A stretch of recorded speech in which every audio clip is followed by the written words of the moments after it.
오늘이 11월 2일, 11월의 첫째 주일입니다.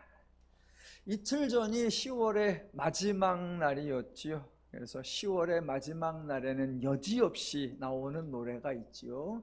잊혀진 계절이라는 노래가 여기저기에서 들려왔습니다.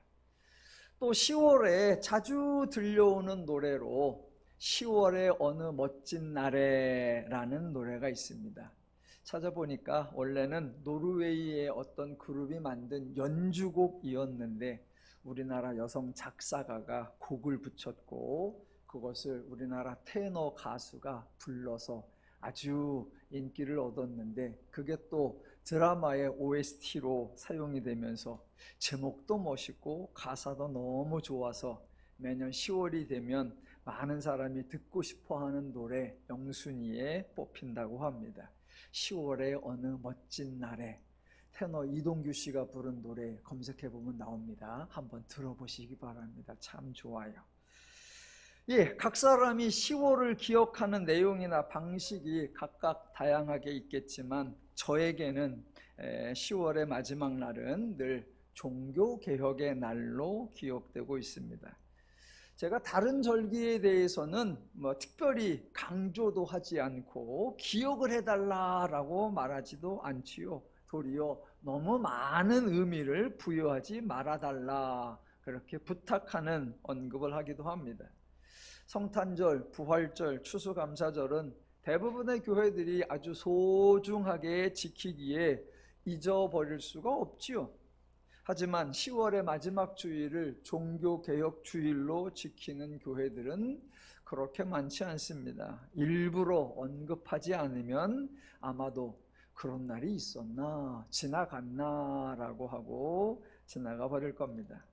그래서 저는 매년 종교개혁 주일을 굳이 언급을 하고 교독문을 찾아서 교독을 합니다. 절기상으로는 지난주에 했어야 돼요. 10월의 마지막 주에 하는 건데 보니까 11월 첫 주니까 주에 만찬도 있고 떡도 있고 그래서 겸사겸사해서 오늘 종교개혁 주일로 제가 예배를 드립니다. 목사님들이 설교할 때 제일 설교하기 힘든 대상이 누구냐라고 하니까 목사님들이라 그래요. 왜? 따질까 봐. 그랬는데 실상은 목사님들 앞에서 설교하는 게 제일 쉽다 그래요. 그래서 왜 그러냐 그랬더니 목사님들은 남의 설교를 안 듣는데요. 그래서 목사님들이 설교하기 가장 힘든 대상은 신학생들 앞이라 그래요. 개뿔도 모르는 것들이 어지간히 따지고 든다 그래요. 또 목사님들이 설교하기 가장 힘든 날이 언제냐라고 했더니 그거는 모두가 공통적으로 나왔어요. 절기 설교가 제일 힘들다. 부활절 매년 돌아오는데 부활 설교는 매번 비슷한데 그래서 절기가 가장 힘들다라고 합니다. 그래서 어느 목사님은 부활절 설교, 성탄절 설교, 추수감사절 설교를 딱 만들어 놓고 그날에는 매년 그것만 한대요. 그것만. 그래도 성도들이 다 잊어먹어서 새롭게 듣는다고 합니다. 저도 오늘 종교개혁 주일마다 종교개혁의 의미를 다져보는 그런 이야기를 하는데 오늘은 전반부에 잠깐 종교개혁과 관련된 이야기를 하고 후반부에서 오늘 본문과 관련된 설교를 하겠습니다. 종교개혁, 타이틀이 종교개혁이기 때문에 종교가 개혁되었구나라고 이해를 하고 계실 겁니다. 실제로 종교개혁가들이 내세운 주장도 오직 성경, 오직 믿음, 오직 은혜였기 때문에 다분히 종교적인 내용으로 생각을 하십니다. 물론 당연히 종교 분야에서 시작하고 종교 분야에서 진행되고 종교적 주제들과 관련이 되어 있습니다.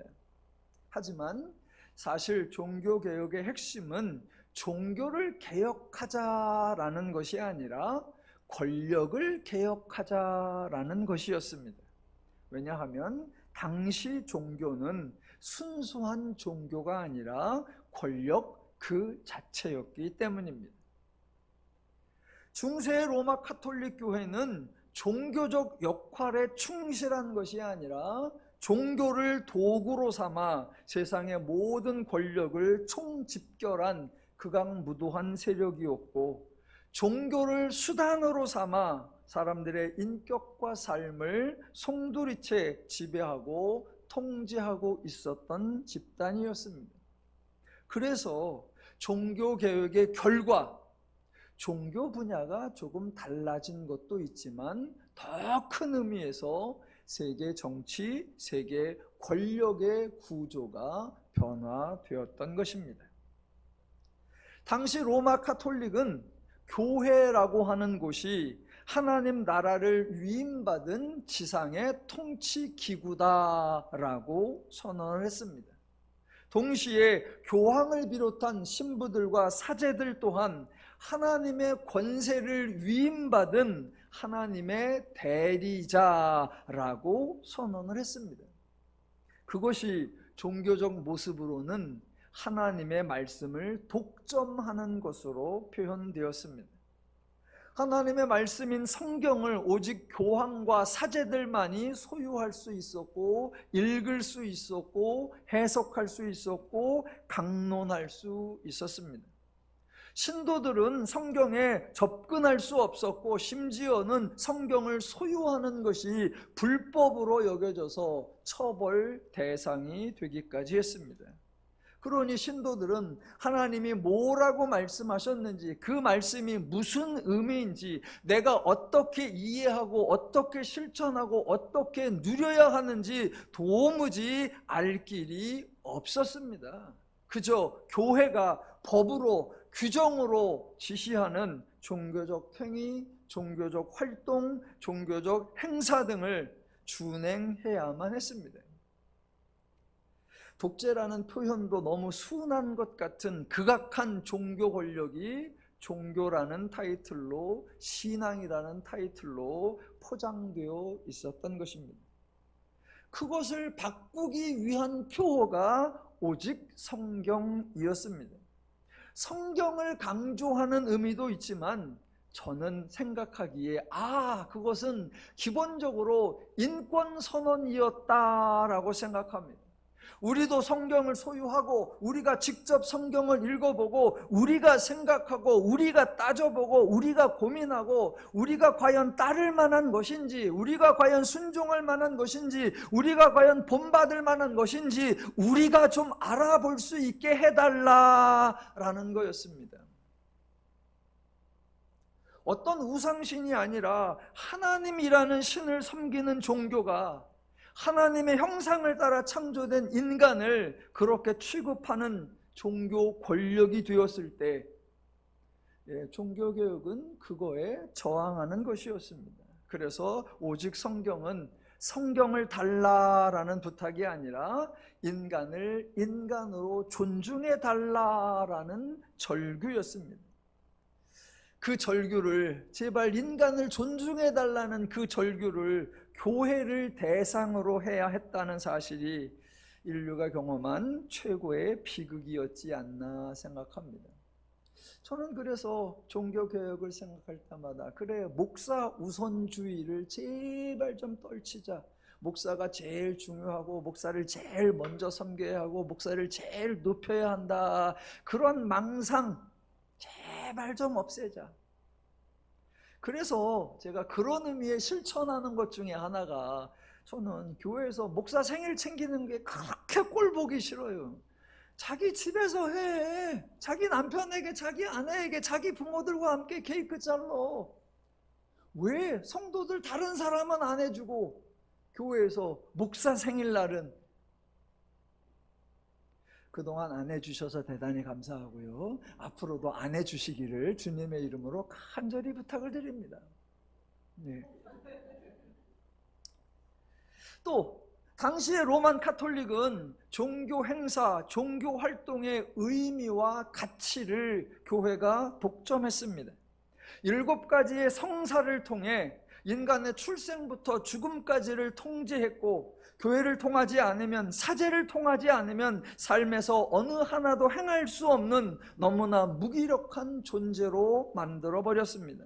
내 출생도 교회가 인정해 주어야 시작이 되고, 내 결혼도 내가 사랑하고 내가 선택했다는 사실보다 교회가 허락해 주어야 가능해지고, 심지어는 내가 죽었어도 죽음으로 끝나지 않고 교회가 승인을 해줘야 죽은 것이 되고, 죽은 뒤에도 연옥을 통해서 교회의 관리 대상이 되어 후손들에게 또 다른 종교적 부담의 요소가 되어버리게 만들었습니다. 교회가 모든 분야에 간섭이란 간섭은 다 해놓고 정작 그 사람의 삶에 대해서는 단 하나도 책임져 주지 않는 아주 사악하고 폐륜적인 종교 집단이, 종교 권력이 되어버렸습니다. 그것을 바꾸기 위한 표어가 오직 믿음이었습니다. 정작 당사자와는 아무리 상관이 없는 교회의 종교 행사, 본인의 이해도 깨달음도 동의도 전혀 무관한 그저 사대들이 진행하는 종교 행위, 무엇을 하든 어떻게 하든 얼마를 하든 교회와 사제들에게만 유익이 될 뿐 각 사람에게는 아무런 혜택도 주어지지 않는 종교 활동들의 무의미, 무가치함을 지적하고, 제발 내가 알고 내가 이해하고 내가 고백하고 내가 참여하고 내가 감동하고 내가 누릴 수 있게 해달라라는 호소와 간구였습니다. 그동안 교회는 믿음이 얼마나 믿을만한지를 설명하지 않았고, 성도가 믿고 있는지를 묻지도 않았습니다. 내가 100번 기도한 것도, 내가 1000번 감사한 것도, 내가 10,000번 찬양한 것도 사제가 승인하지 않으면 헛것이 되어버리게 만드는 것, 그것을 거부하고 내 믿음, 내 신앙을 존중해 달라라고 했던 겁니다. 저는 그런 차원에서 가능하면 교회가 주도하는 종교 행사, 종교 활동을 줄이자. 각 성도가 자신의 믿음을 점검하고 자신의 신앙의 내용을 확인하고 자신의 방식으로 그 믿음과 신앙을 표현하고 누릴 수 있게 하자. 그래서 저희 교회가 그런 종교 활동을 줄여나가는 겁니다. 세 번째, 로마 카톨릭은 당시에 세상과 전혀 다를 바가 없는 공로주의를 시행했습니다. 인간의 삶을 지배하고 통제한 것을 넘어서 인간에게 희생과 헌신을 요구한 것입니다. 종교가 요구하는 것을 시행하지 않으면 어떠한 축복을 받을 수 없고 대신 신의 저주와 형벌을 받을 것이라고 겁박을 했습니다. 성도들의 헌신과 희생이 얼마만큼의 가치와 효과가 있는지도 그 성도의 수준과 상황을 고려하지 않은 채 교회가 결정했습니다. 혹시라도 공로를 세우지 못한 사람들에게는 성인들이 세운 공로를 나누어 줄 테니 그에 해당하는 값을 치르라고 했습니다. 헌신과 충성은 세금이라는 명분으로, 헌금이라는 명분으로 결국은 재물을 바치게 하는 것이었습니다. 종교가 권력을 가지고 약탈과 갈취를 일삼은 겁니다. 교회는 비대해지고 종교는 강력해지고 사제는 부유해졌지만 성도들의 삶은 곤고함 그 자체였습니다. 그것을 바꾸기 위한 표어가 바로 오직 은혜였습니다. 은혜는 요구하는 것이 아니라 베풀어 주는 것이고, 지배하는 것이 아니라 섬겨주는 것이고, 통제하는 것이 아니라 배려하는 것입니다. 권력 집단으로 전락한 종교에게 도무지 기대하지 못하는 상태이기에 하나님께 호소한 겁니다. 전지전능한 분이요 천지 만물을 창조하신 분으로서 모든 것을 다스릴 권한을 가지신 분, 비교 불가, 대체 불가 그 권력자 자체인 하나님이 그 권력으로 인간을 간섭하고 통제하는 게 아니라 인간을 후원하고 인간에게 필요한 것을 솔선하여 베풀어 주시고 친히 인간과 동행하시며 인간을 불행하게 만드는 죄로부터 보호해 주시고 기어코 행복하게 할 수 있도록 책임져 주시는 하나님의 은혜에 호소했던 겁니다. 하나님을 섬긴다는 교회가 정작 하나님의 사역과 얼마나 다른, 얼마나 엉뚱한 짓을 했는지 모릅니다. 그런 의미에서 저희 더누림교회는 교회가 부유해지는 것을 별로 원치 않습니다. 성도들의 삶이 먼저 부유해지고, 성도들의 삶이 먼저 풍성해지고, 성도들의 삶이 먼저 넉넉해져야 합니다. 그래서 그 하나님의 은혜를 받은 성도들의 부유하고 넉넉하고 풍성한 삶이 너무 감사해서 이런 삶을 베풀어 주신 하나님의 은혜로다 라고 고백하며 신앙의 헌물을 드리는 것, 그것으로 충분하다. 성도들은 곤고한데 예배당을 짓기에 우선하고 여러분의 삶이 먼저가 아니라 하나님을 먼저 풍요롭게 하라 라고 하는 거, 종교 권력이 행했던 부패한 모습이었습니다. 더누림교회는 창립 때부터 지금까지 교회의 무엇을 더 확장하고 더 부유하고 더 크게 하려고 시도하지도 않았고, 현재도 하고 있지 않고 앞으로도 하지 않을 겁니다. 하나님으로 인해 여러분이 먼저 행복하고, 여러분이 먼저 부유하고, 여러분이 먼저 넉넉하고, 여러분이 먼저 풍성해지시기를 주님의 이름으로 축원합니다. 종교개혁은 사실 신앙적 고민에서, 종교적 갈등에서 시작한 것이 아닙니다. 루터라는 사람이 시작을 한 걸로 알려져 있는데, 루터도 당시 독일 카톨릭 사제였습니다. 독일에서 여러 교회들에서 헌금을 모았습니다. 그랬는데 그 헌금을 로마의 교황청으로 다 상납을 해야 했습니다. 그게 불만이었어요. 왜 독일의 교회들이 모은 헌금을 우리 독일에서 쓰지 아니하고 왜 로마로 보낼까? 그래서 로마는 부유해지고 왜 독일은 여전히 곤고할까? 예, 그 갈등, 그 고민에서부터 시작되었었습니다. 사세가 시작한 종교개혁이 당시에 독일의 공작들, 독일의 정치가들이 후원을 해주고 보호해 주어서 성공을 할 수가 있었습니다. 독일의 정치가들이 왜 후원을 했게요? 아, 맞아. 왜 독일의 경제가, 왜 독일의 재물이 로마로 가야 되고, 우리는 왜 로마의 지배를 받아야 되고, 왜 우리는 로마의 간섭을 받아야 하는가? 그런데 독일의 사제가 저런 걸 하네. 그러면 그 사제와 합하여 우리도 로마의 간섭과 로마의 통제로부터 벗어나자, 독립하자, 그 욕심이 같이 맞아 떨어졌기 때문입니다. 그 결과 중세 로마 카톨릭의 종교 권력에서 벗어나기 위해 종교 개혁을 했는데, 결국 기독교가 만들어졌는데 새로운 종교 권력이 되어버렸습니다. 늘 이 패턴이었습니다. 유대교도 하나님을 섬긴다고 하면서 똑같은 짓을 했고, 카톨릭도 하나님을 섬긴다고 하면서 똑같은 짓을 했고, 기독교도 하나님을 섬긴다고 하면서 똑같은 짓을 하고 있고, 오늘날 우리나라에서 사이비 종교들이 가장 집중하는 것 중에 하나가 뭐예요? 정치 세력과 결탁하여 권력을 가지려고 하는 것. 예, 모든 종교들의 변질입니다.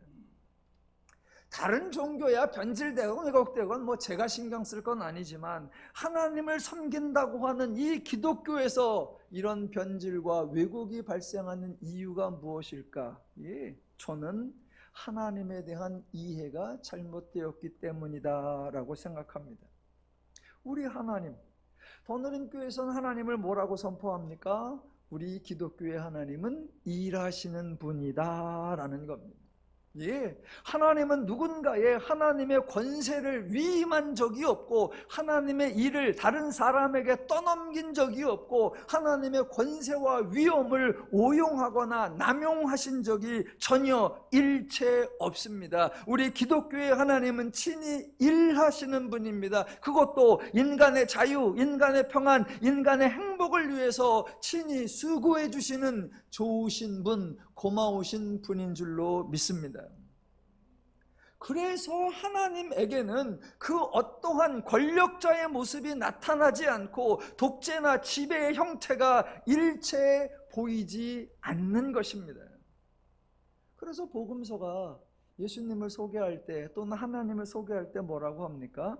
섬김을 받으러 오신 분이 아니요 섬기러 오셨다. 예, 하나님은 일하시는 분이요 섬기시는 분입니다. 영광과 존귀와 찬양에 집착하시는 분이 아니고 예우나 대접을 선호하시는 분이 아닙니다. 도리어 선포하십니다. 내가 너와 함께 하리라. 내가 너를 도우리라. 수고하고 무거운 짐진 자들아 다 내게로 오라. 내가 너희를 쉬게 하리라. 선포하시는 분, 그분이 우리 하나님이십니다.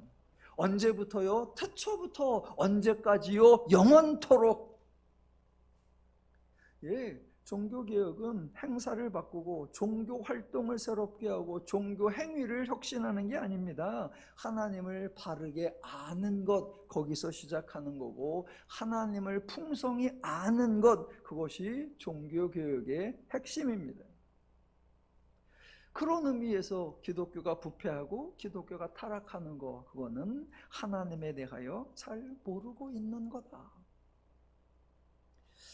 기독교 관련된 행사들, 기독교 교회들이나 기독교 관련 단체들이 성경에 나오는 이런저런 모습들을 본받아서 우리도 예수님을 본받자 그러면서 하는 어떤 행위들이 종종 있는데, 예를 들면 십자가를 어깨에다 메고 가는 거, 그런 것도 예전에 보니까 큰 나무 십자가를 부활절날 우리 교단의 대표라는 분들이 끌고 가요. 그런데 끌고 가면 아플 것 같으니까 저 바퀴 끝에다가 바퀴를 매달아 가지고 잘 끌려가게 해놨어요.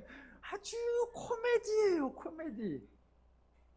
그것도 코미디인데 저는 개인적으로 제일 꼴 보기 싫고 아주 그런 장소에 가기도 싫고 그런 걸 보면 막 눈을 빼버리고 싶은, 아주 제가 싫어하는 게 있습니다. 그게 뭐냐? 세족식. 세족식.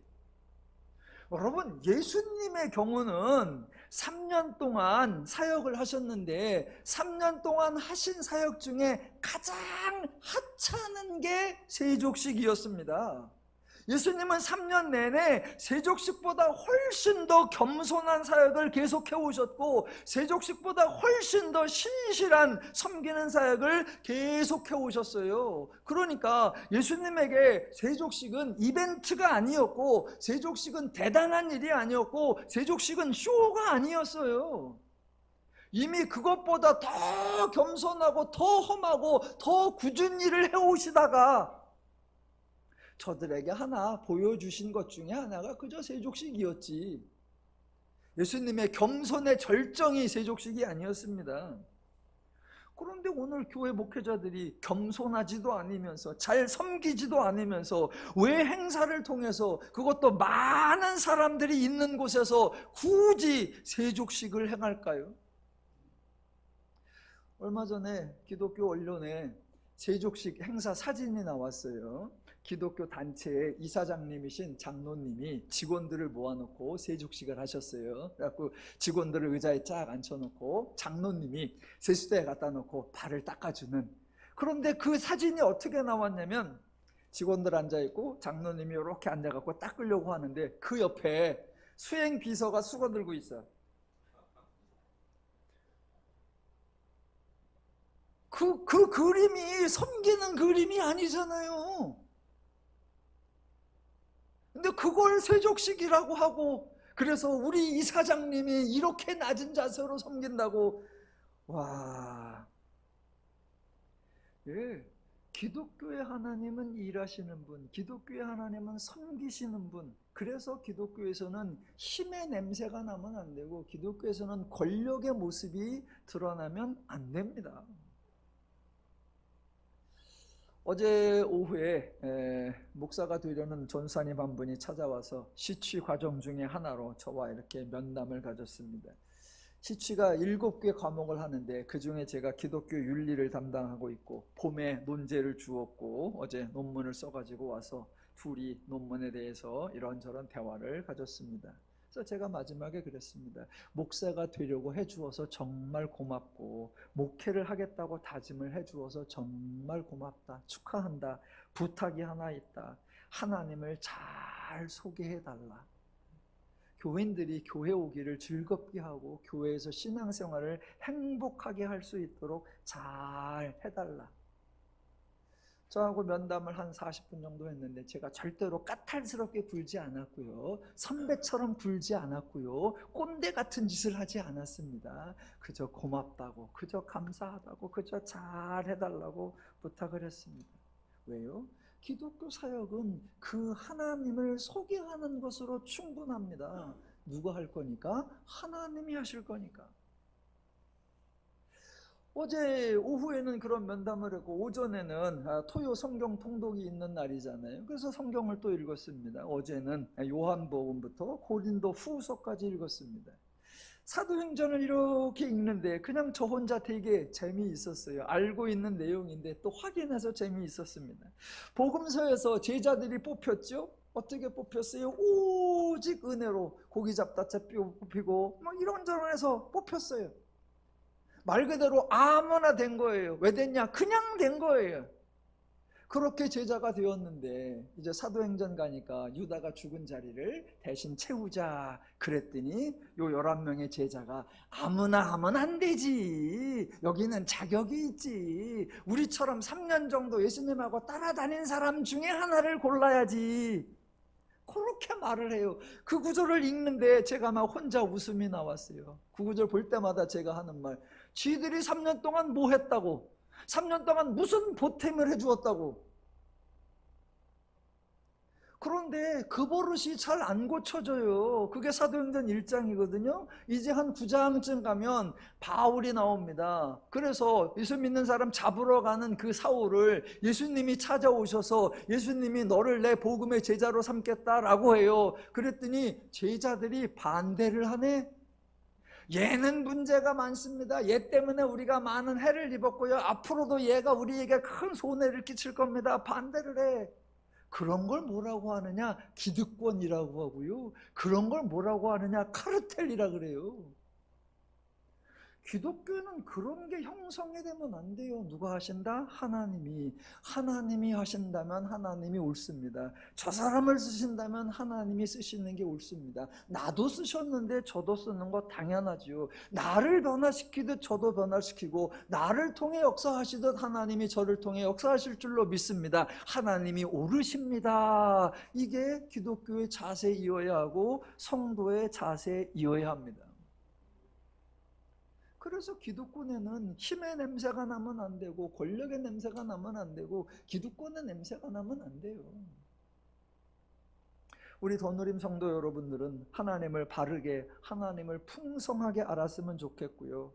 하나님이 나를 너무나 소중히 여겨주신다는 사실을 아는 만큼 나도 다른 사람을 소중히 여겨주시는 저와 여러분이 되시기를 주님의 이름으로 축원합니다. 이제 오늘 본문으로 좀 와보겠습니다. 창세기 3장에 일반적으로 말하는 타락사건 또는 범죄 사건입니다. 이 창세기 3장을 어떻게 해석해야 되나 2000년 이상 구약부터 하면 4000년, 5000년 동안 고민해 온 거기 때문에 제가 뭐 여기서 단칼에 이겁니다! 라고 명쾌한 답을 드리지는 못합니다만 차근차근히 성경에 혹시라도 우리가 소홀히 했던 것들 아니면 성경이 힌트로 알려주는데 우리가 놓친 것들 하나하나씩 발견해 나가면서 궁극적으로는 3장의 의미를 정리해 보려고 합니다. 먼저 3장 1절을 보겠습니다. 뱀은 여호와 하나님이 지으신 들짐승 중에 가장 간교하니라 입니다. 여러분, 여기 나오는 뱀이 뭐죠? 이 뱀이 진짜 뱀일까요? 본문의 소개에는 뭐라고 나온다? 하나님이 지으신 들짐승 중에 하나. 그런데 그 뱀이 말을 해요. 아, 창조되었을 때 뱀은 원래부터 말을 할 수 있었던 것일까요? 성경에 따로 짐승들은 말을 하지 못하더라, 인간과 대화할 수 없었더라, 그런 기록은 없습니다. 마찬가지로 모든 짐승들은 다 말을 할 수 있었다, 인간과 자유롭게 의사소통을 했다라는 기록도 없습니다. 자, 성경에서 창세기에 보면 동물이 말을 하는 경우는 딱 한 번, 바로 요 경우뿐이에요. 범위를 넓혀서 성경 전체를 따져보면 동물이 말하는 경우가 딱 2번 나옵니다. 한 번은 창세기 3장에서 뱀이 말을 하는 거고, 또 한 번은 사사기에서 발람 선지자하고 함께 가던 나귀가, 발람이 자꾸 엉뚱한 짓을 하니까 나귀가 길을 막아. 그랬더니 발람이 나귀를 막 때리려 그래. 나귀가 답답해. 그러니까 그때 성경에 뭐라고 나왔느냐? 여호와께서 나귀의 입을 여시니, 그러니까 드디어 말문이 터져가지고 나귀가 왜 이러느냐, 왜 나를 이렇게 때리느냐, 이렇게 말하는 경우. 성경에 동물이 말하는 경우는 그렇게 딱 2번입니다. 자, 원래는 뱀처럼 처음부터 말을 했는데 창세기 3장 이후에 이 사건 이후로 타락해서 말문을 못하게 막아진 걸까요? 아니면 원래 동물들은 다 말을 못하는데 창세기 3장에서도 특별한 사례고 나귀도 특별한 사례일까? 도대체 뱀이 뭐예요? 정체가? 그냥 그동안 기독교에서 말해온 대로 뱀은 실제 뱀이 아니라 사단을 상징하는 거다, 그거예요? 자, 천천히 살펴나갈 겁니다. 저와 여러분은 창세기부터 계시록까지 다 나와 있는 성경을 가지고 있습니다. 하지만 구약시대에 살았던 사람들은 신약을 가지고 있지 않았죠. 구약시대에 살았던 사람들 중에도 예언서 시대, 그 앞에 왕정시대, 그 앞에 사사시대, 그 앞에 출애굽기 시대, 그러면 출애굽기 시대나 창세기 시대 사람은 성경이라고 할 수 있는 그 어떤 자료도 가지고 있지 않았습니다. 그러니까 지금 창세기 3장을 어떻게 이해해야 되나? 가장 기본적으로는 본문에 충실해서 본문에 나오는 것을 근거로 해석을 해야지요. 그런데 본문의 내용이 풍성하지 않으면 우리가 파악하는 데 좀 어려움이 있죠. 대신 하나님이 창세기부터 계시록까지 나와 있는 성경을 주셨으니까 그런 성경을 가지고 있는 저와 여러분은 성경 전체를 통해 해당 본문을 조금 더 바르게, 조금 더 풍성하게 이해할 수 있죠. 저희가 지금은 창세기 3장을 보고 있으니까 우선은 창세기 3장에 집중해서 해석을 시도해보고, 잘 모르겠다, 그거는 일단 지나가고, 그러다 다음에 또 이것을 이해할 수 있는 성경의 보충 자료가 나오면 그때 참고해서 또 해석을 시도해 보겠습니다. 그런 의미에서 지금 이 순간 창세기 3장의 위치에서 뱀의 정체가 무엇입니까? 라고 묻는다면 확실히 잘 모르겠습니다. 그저 나와 있는 대로 하나님이 만드신 들짐승 중에 하나라고만 하겠습니다. 대신 성경을 읽을 때 저와 여러분이 꼭 주목해야 하는 것, 성경이 말하려고 하는 것에 집중하고 성경이 알려주려고 하는 것을 알려고 해라 라는 거예요.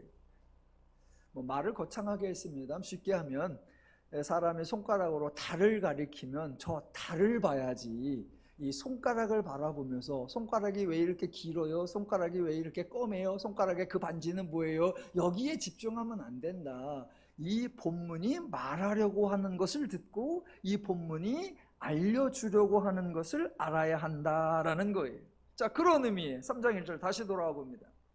자, 제가 1절 읽어볼게요. 그런데 뱀은 여호와 하나님이 지으신 들짐승 중에 가장 간교하니라. 뱀이 여자에게 물어 이르되 하나님이 참으로 너희에게 동산 모든 나무 열매를 먹지 말라 하시더냐. 여러분, 1절이 강조하려는 게 뭘까요?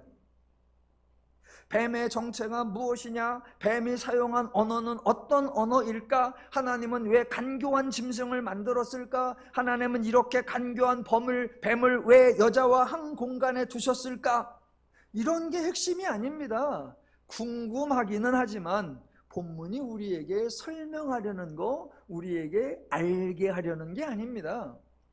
1절에서 3장 1절이 우리에게 설명하고 우리에게 알게 하려고 하는 핵심이 뭐냐면 뱀은 간교하다라는 사실입니다.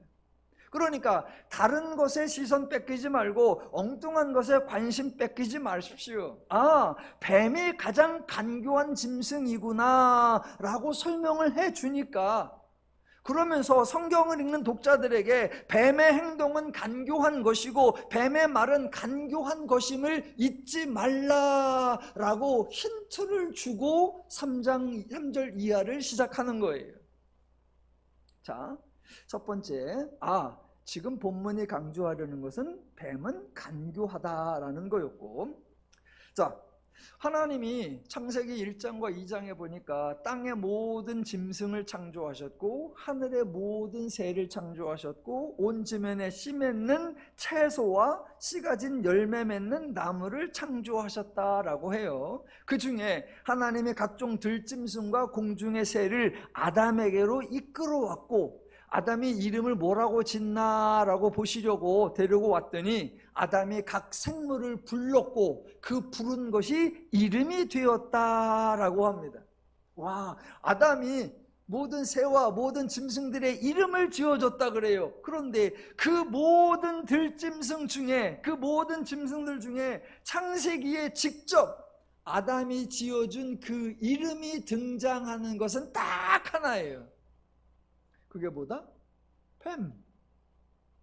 다른 어떤 짐승의 이름도 성경에 등장하지 않아요. 아담이 이름을 지어줬대요. 모든 들짐승과 모든 공중의 새를 끌고 오니까 아담을 그걸 보고 불렀더니 그게 이름이 되었다라고 하니까 이름이 지어준 걸 맞아요. 그런데 뭐라고 지었나 성경이 밝혀준 건 딱 하나예요. 뱀. 그 다음에 하나님이 씨 가진 채소와 씨 맺는 열매 맺는 모든 나무를 만드셨다라고 해요. 그 모든 채소와 그 모든 나무 중에 성경이 우리에게 이름을 알려주는 건 딱 두 개예요. 하나는 생명나무라고 하고요, 또 하나는 선악을 알게 하는 나무라고 합니다. 동물 중에는 뱀만 등장하고 식물 중에는 생명나무와 선악을 알게 하는 나무만 나옵니다. 이것들 이외에 어떤 동물의 이름도, 어떤 새의 이름도, 어떤 풀의 이름도, 어떤 광명체의 이름도 언급되지 않습니다. 왜 그럴까요? 자, 창세기 1장과 2장을 우리가 다 살펴봤는데 창세기 1장과 2장에는 대화가 등장하지 않습니다. 그저 하나님이 창조하시는 말씀, 하나님이 인간에게 복을 주시는 말씀, 하나님이 인간에게 권고하시는 말씀이 등장하고 인간의 말도 등장하기는 하는데, 자, 하나님이 여자를 만들어서 남자에게로 가져오매 남자가 여자에 대하여 선언하는 말, 그 말만 등장했었습니다. 그리고 3장에서 드디어 대화가 나오는 거예요. 뱀과 여자가 나누는 대화가 나오고, 이어서 하나님과 남자가 대화하고, 이어서 하나님이 여자와 대화하는 내용이 나옵니다. 그리고 그 다음에 하나님이 뱀에게 말씀하시기는 하는데 뱀과 대화를 하지는 않습니다. 자, 이때 3장 1절로부터 대화가 등장하는데 이 대화에 등장하는 그 등장 주체나 그 대화의 주제가 되는 건 모두가 이름이 있습니다. 자, 지금 성경 3장 1절로 대화에서 강조하려는 게 뭐냐면, 다른 동물도 이름이 있을 것이고 다른 채소나 다른 나무들도 이름이 있을 겁니다. 그런데 유독 요 대화에 등장하는 것에 관계된 것만, 말을 거는 뱀, 말을 대답하는 여자, 그 뱀과 여자의 대화의 주제가 되는 식물, 그것들은 모두 이름이 등장해요. 그러니까 지금 창세기 3장은 이 이야기가 그저 막연한 이야기고 뜬구름 잡는 이야기고 뭔지 정확하게 모르는 그저 애매한 이야기가 아니라 정확한 주체가 정확한 주제를 가지고 실제적이고 구체적인 대화를 하고 있다라는 것을 말해주는 거예요. 자, 그러면서 지금 이 3장이 끌고 가는 게 뭐냐면, 뱀이 무엇이고 나무가 무엇이냐가 아니라 이 간교한 자가 하나님이 언급하신 그 나무와 관련된 대화를 이루어가고 있는 그 내용, 그 주제에 집중해야 한다라고 우리를 이끌어가고 있는 거예요. 자, 여기서 제가 늘 여러분에게 말씀드리는 게, 성경에 나타난 용어들, 성경에 나타난 표현들의 기준이 누구다? 하나님이에요. 그 의미가 하나님적 의미, 하나님적 개념, 하나님적 내용이에요. 그런데 저와 여러분은 세상에 살면서 너무나 일상적으로 쓰고 있는 우리들의 기준, 우리들의 가치, 우리들의 개념, 좀 더 직설적으로 표현하면 죄적 가치, 죄적 의미, 죄적 내용이 있어요. 그러니까 하나님이 하나님적 의미와 내용과 개념으로 설명하는 것을 우리는 자꾸 우리의 의미와 내용과 개념으로 읽으려고 하니까 이게 무슨 말인지를 잘 이해하지 못하는 경우가 있어요. 그래서 오늘 본문도 그런 게 여러 개 나와요. 그래서 그런 게 무엇인가 보고 앞으로 그거에 대한 힌트가 나오면 이거였구나 라고 제가 정립을 할 겁니다. 자, 선악을 알게 하는 나무와 관련해서는 지난주 말씀드린 것처럼 3가지 버전이 나온다고 했습니다. 하나님은 뭐라고 하셨다? 선악을 알게 하는 나무의 열매는 먹지 말라. 내가 먹는 날에는 반드시 죽으리라. 그랬더니 여자는 뭐라고 하냐? 동산 중앙에 있는 나무의 열매는 하나님의 말씀에 너희는 먹지도 말고 만지지도 말라. 너희가 죽을까 하노라. 뱀은 또 이렇게 말하죠. 너희가 결코 죽지 아니하리라. 자, 뱀과 여자와 하나님 말씀 중에 누가 옳죠? 이런 건 따질 것도 없이 그저 하나님이 옳죠. 자, 여기서 저와 여러분이 하나 신중하게 생각해야 할 게 있습니다. 그동안 제가 여러 번 걸쳐서 강조했던 것 중에 하나는 하나님의 말씀은 결코 법이 아니다 였습니다. 법이 아니니까 준행하라라는 강제적 명령이 없고, 그러니까 만약 어길 시에 이 말 처벌이나 형벌이나 징계가 없다라고 했습니다. 그래서 하나님도 네가 어기면 내가 죽이리라 라고 하지 않았고, 그래서 여자도 우리가 먹으면 하나님이 죽이신대 라고 말하지 않았고, 그래서 뱀도 하나님이 죽이지 않을걸 이라고 말하지도 않았습니다. 징계나 형벌로 말하지는 않았어요. 대신 하나님이 하신 말씀이나 여자가 한 말이나 뱀이 한 말 중에 공통으로 들어있는 게 있어요. 죽는다라는 거예요. 그러면 질문, 여러분 지금 창세기 3장에서 말하는 죽으리라, 이게 뭘 말하죠? 우리가 인생 살다가 이 땅에서 소천하는 거, 죽는 거 그겁니까? 그거라면 이제 다음 주도 계속 살펴보겠지만 그 과일 열매를 따먹고 안 죽어요. 근데 안 죽었냐? 죽었어요. 그러면 성경이 말하는 죽는다는 게 뭘까? 요거는 이제 차분히 앞으로 살펴볼 거고요. 하나 더 보겠습니다.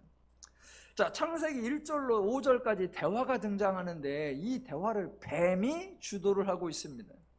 그런데 이 뱀에 대해서 뭐라고 한다? 하나님이 지으신 들짐 중에 가장 간교하니라.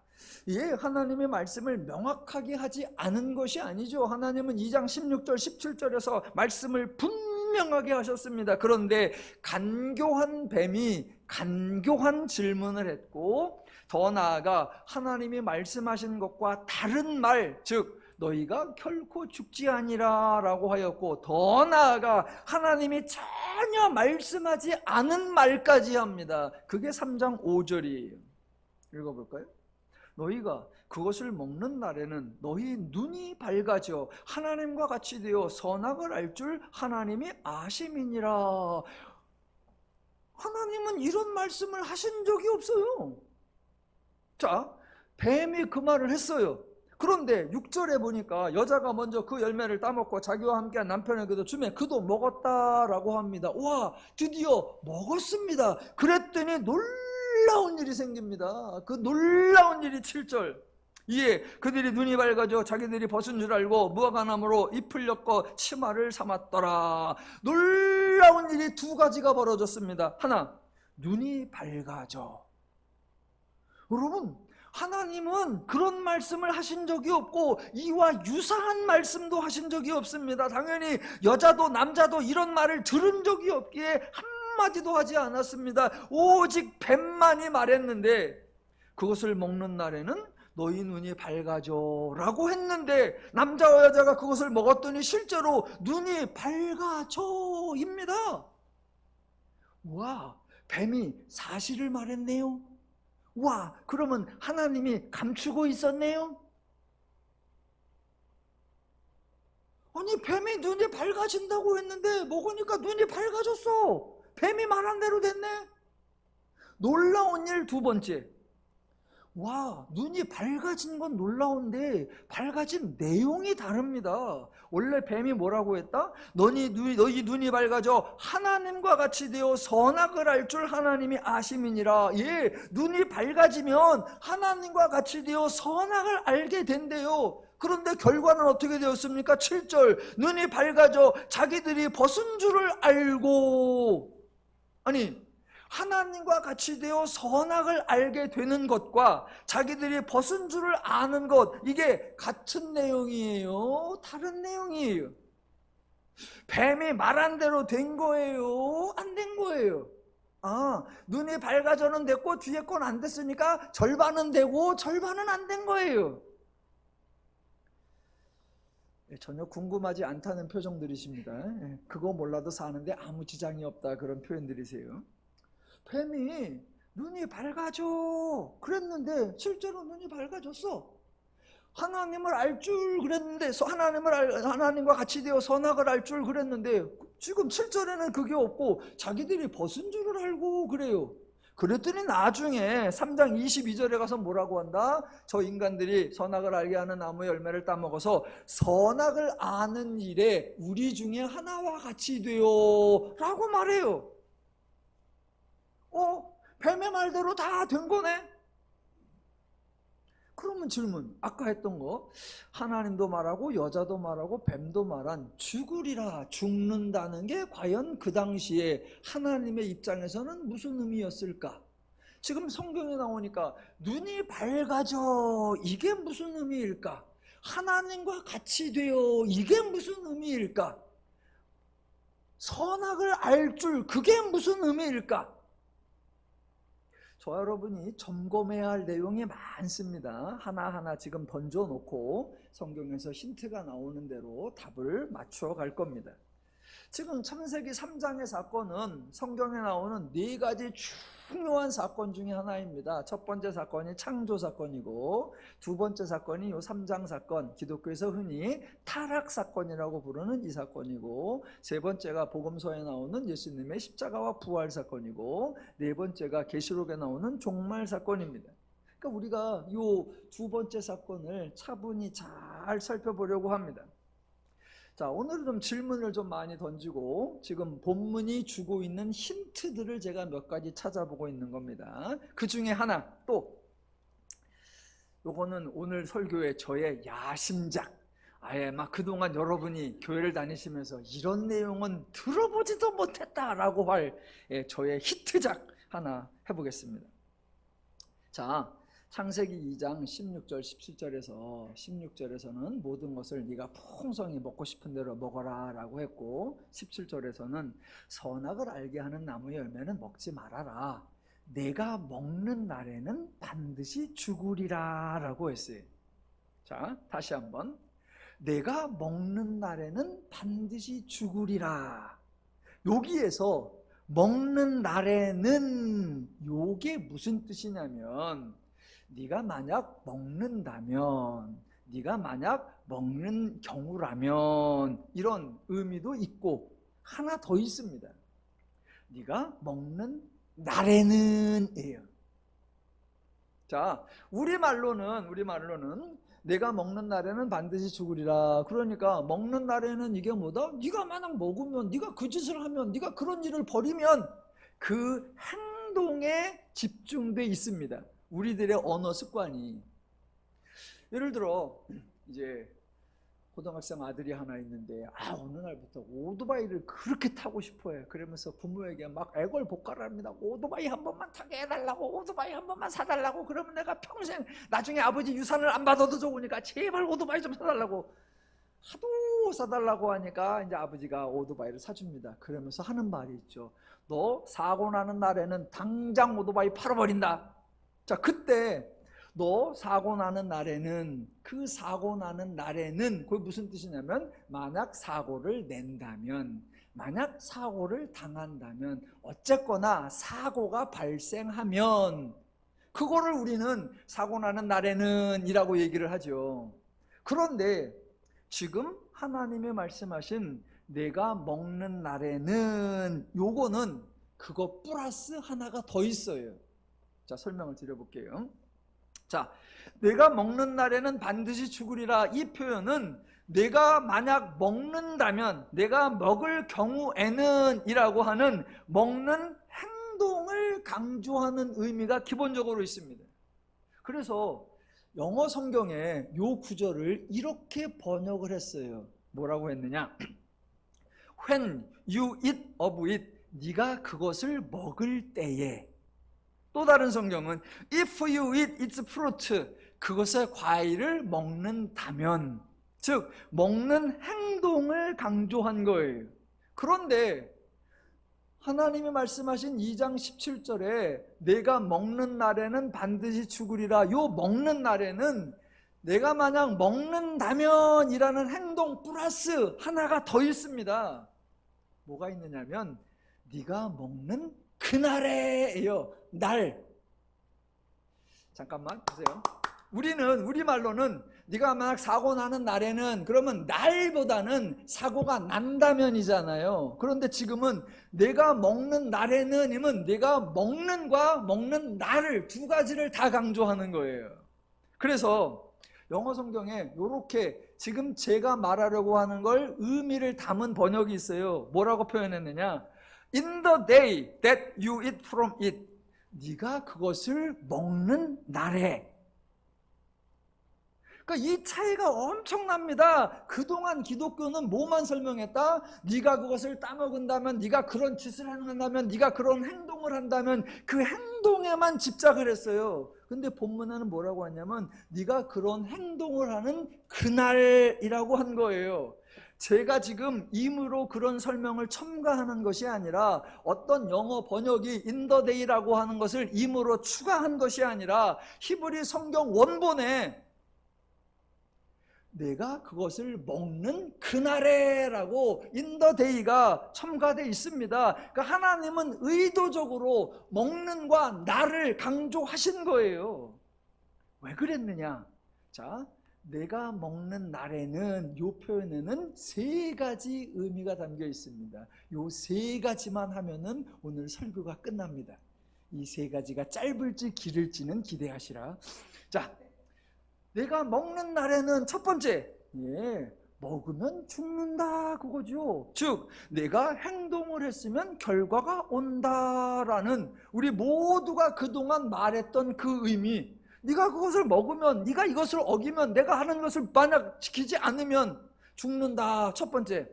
두 번째는 네가 먹는 행동을 하면 먹는 그날에 죽는다예요.